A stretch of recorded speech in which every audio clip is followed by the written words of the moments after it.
आलू के चिप्स छोड़िए, आज बनाइए एकदम कुरकुरी भिंडी। तो चलिए हम बनाते हैं। मैंने यहाँ पर तकरीबन 250 ग्राम एकदम ताजी भिंडी लिया है। आप जब भी कुरकुरी भिंडी बनाएं, कोशिश करें कि आप जिस दिन मार्केट से लेकर आए उसी दिन बनाएं। फ्रिज में रख देने से भिंडी में हल्का कालापन आ जाता है। हम कुरकुरी भिंडी को बनाने से पहले इसको अच्छी तरह से हम धो लेंगे। मैंने यहाँ पर 2 बार पानी से वॉश कर लिया है। मैंने यहाँ पर भिंडी को अच्छे से धोकर एक दूसरे बर्तन में निकाल लिया है। निकालते समय आप देख सकते हैं मैं किस तरह से इसका पानी निकाल दे रही हूँ। मैं इस तरह से भिंडी का सारा पानी निकाल ली हूँ। फिर भी भिंडी में थोड़ा सा पानी था तो मैंने यहाँ पर कॉटन का एक पतला कपड़ा लिया है। इसको कपड़े में डालकर मैंने फिर से इसको अच्छी तरह से मसल कर उसका सारा पानी निचोड़ लिया है। आप देख सकते हैं मैं किस तरह से इसका सारा पानी निकाल रही हूँ। आप चाहे तो भिंडी को पहले ही धोकर फैन के नीचे उसे सुखा ले ताकि सारा पानी अच्छे से ड्राई हो जाए। जब हम भिंडी को अच्छे से ड्राई कर लेते हैं तो काटते समय हमें दिक्कत नहीं होता है, नहीं तो भिंडी में से चिपचिपा पदार्थ निकलता है जो हमें कट करने में दिक्कत होता है। तो चलिए अब हम भिंडी को कट कर लेते हैं। मैंने यहाँ पर दोनों तरफ से भिंडी को कट कर लिया है, यानी सिर और उसका पूंछ कट कर लिया है। तो सबसे पहले क्या करेंगे ना, हम भिंडी को 2 भागों में कट कर लेंगे, फिर एक भाग में से फिर कट कर लेंगे, यानी कुल मिलाकर हम 4 भाग कर लेंगे भिंडी को। अब भिंडी कट करने के बाद इसके सारे बीज को हटा देंगे और भिंडी में जो व्हाइट पार्ट एक लंबा सा निकला है उसको भी हम कट करके हटा देंगे। आप देख सकते हैं मैं किस तरह से इसे कट करके हटा दे रही हूँ। हम बीज को इसलिए हटाते हैं ना क्योंकि जब हम तेल में फ्राई करते हैं तो काला काला हो जाता है और दूसरी बात ये भिंडी को कुरकुरी नहीं बनने देती है, इसीलिए हम बीज को हटा देते हैं और भिंडी में से उसका लंबा वाला व्हाइट पार्ट है उसको भी हटा देते हैं, क्योंकि भिंडी का वही पार्ट है जो भिंडी को सॉफ्ट बनाता है, इसलिए हम हटा देते हैं। यहाँ पर थोड़ा सा भिंडी कट करने में दिक्कत होती है क्योंकि इसमें से चिपचिपा पदार्थ निकलता है ना, इसलिए दिक्कत होती है। आप इसे धीरे धीरे ही कट करें, कट करने में थोड़ा टाइम भी लगता है।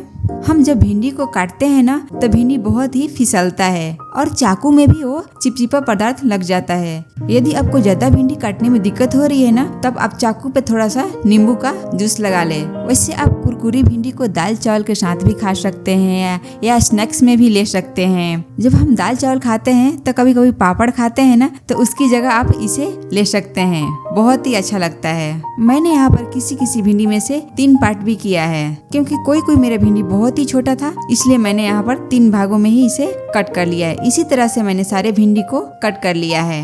तो चलिए भिंडी में हम मसाले डाल लेते हैं। 1 चम्मच बेसन लिया है, 1 चम्मच मैंने चावल का आटा लिया है। चावल के आटा से बहुत ही क्रिस्पी बनता है, इसलिए आप जरूर इसमें ऐड करें। फिर मैंने यहाँ पर हल्दी का पाउडर ऐड किया है, लाल मिर्ची का पाउडर ऐड किया है, 1 छोटी चम्मच मैंने काली मिर्च का पाउडर ऐड किया है, 1 छोटा चम्मच मैंने आमचूर का पाउडर ऐड किया है, थोड़ा सा मैंने कश्मीरी लाल मिर्ची का पाउडर ऐड किया है, स्वाद अनुसार नमक ऐड किया है, 1 छोटा चम्मच मैंने शेजवान सॉस ऐड किया है और मैं यहाँ पर 8 से 10 बूंद नींबू का जूस डाला है। नींबू का जूस डालने से 2 फायदा होता है, एक तो भिंडी हमारा हरा ही दिखाई देगी और दूसरी बात इसमें चिपचिपाहट नहीं रहेगी।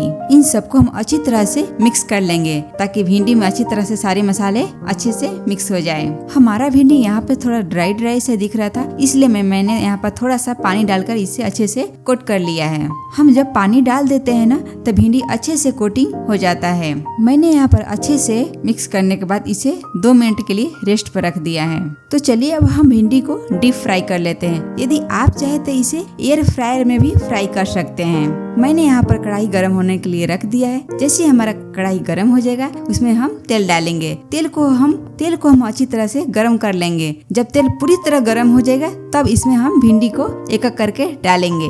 देख सकते हैं किस तरह से मेरा तेल गर्म है, किस तरह से ये झाग आ रहा है। झाग आ रहा है इसका मतलब तेल हमारा पूरी तरह से गर्म है। हम भिंडी को पहले हाई फ्लेम पे इसे फ्राई कर लेंगे, फिर इसे गैस के फ्लेम को लो कर लेंगे।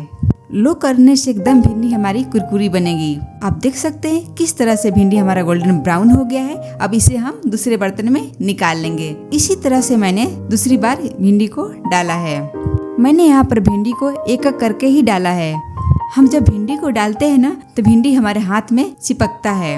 यदि आप चाहे तो भिंडी को एक साथ 4-5 भी डाल सकते हैं। डालने के बाद आप क्या करें ना, उसे चम्मच से छुड़ा लें। चम्मच से छुड़ाने से जो हमारा भिंडी है ना चिपका रहेगा वो अलग अलग हो जाएगा।